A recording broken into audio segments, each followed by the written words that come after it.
The Australian Dream just got a massive software update, and if you're still running the 1999 version, your wealth is at risk. For 25 years, the playbook for getting rich in Australia was simple. Buy a house, use negative gearing to slash your tax bill, and wait for a 50% capital gains discount to kick in. That era is officially over. The 2026 federal budget has fundamentally changed the math on how every Australian should invest. But here's the catch. While most people are complaining about broken promises, smart investors are already looking for the new loopholes. The government isn't just taking money, they are redirecting it. If you know where the flow is heading, you can still build a massive portfolio, but you have to play by the new rules. The old system was built on a 50% discount on capital gains. If you sold a stock or a house for a profit after a year, the taxman only touched half of it. From July next year, that discount is being scrapped for almost everything. In its place, we're going back to the Keating-era model of inflation indexation. This means you only pay tax on the real gain, the profit you made above inflation. On paper, that sounds fair. If your investment just keeps up with inflation, you might even pay less tax. But there's a sting in the tail, a new minimum 30% tax rate on those gains.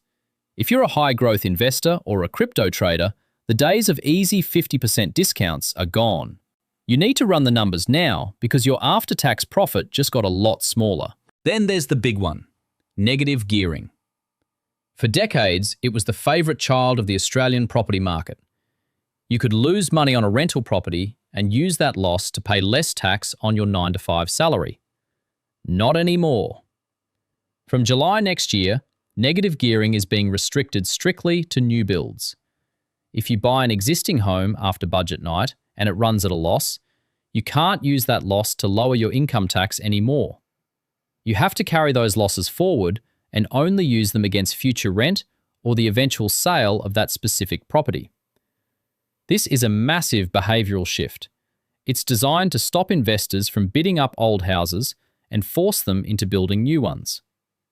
But here's where the opportunity is hiding in plain sight. New builds are the new gold mine. Investors in new property projects get the best of both worlds.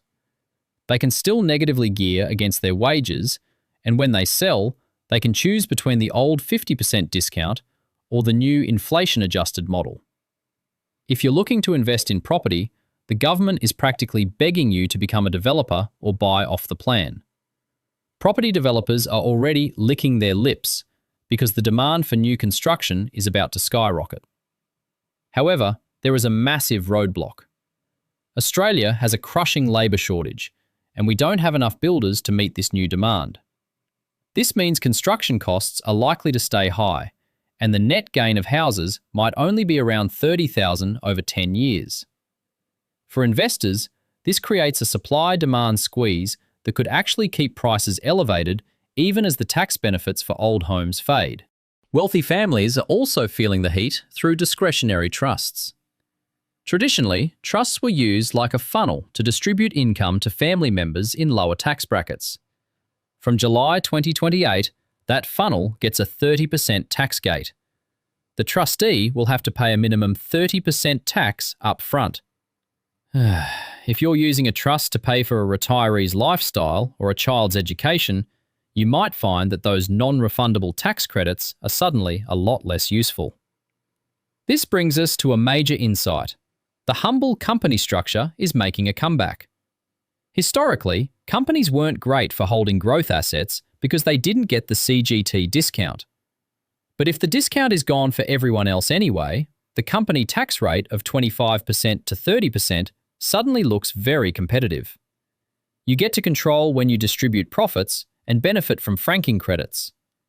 Many investors are already talking to their accountants about shifting assets out of trusts and into investment companies. So, what should you do right now? First, don't panic sell. The government has grandfathered existing assets. If you already own an investment property or a portfolio of shares, your current tax benefits are safe, for now. But the clock is ticking for your next move. If you're a worker, you're actually a winner in this budget. You're getting a $250 permanent tax offset from 2028, and the tax-free threshold is effectively rising to nearly $20,000. Small business owners also get a win with the $20,000 instant asset write-off becoming permanent. If you're a tradie or a freelancer, this is your signal to invest in the tools that make you more productive. The biggest takeaway is that the old playbook of passive, tax-driven investing is dead. The new playbook is about three things: diversification, cash flow, and productive assets. You can no longer just buy and hope that a tax break will save a bad investment. You need assets that generate real yield. The government is trying to level the playing field for first home buyers, hoping to get 75,000 more people into homes. If you've been locked out, this might be your best chance in a decade as investor demand for established homes cools off. But for those trying to build serious wealth, the strategy must shift to new builds, tech startups, or corporate structures that aren't being hit as hard. This budget is a massive intergenerational wealth transfer. It treats labor, your hard work, more fairly than it treats passive assets. It's a signal that the era of using the family home as a tax haven is slowly being reined in. Don't wait for the rules to be locked in to start your planning. The accounting nightmare is coming, and those who restructure their portfolios now will be the ones left standing.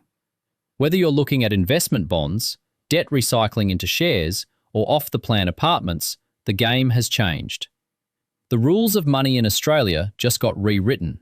You can either complain about the change, or you can learn the new rules and win anyway.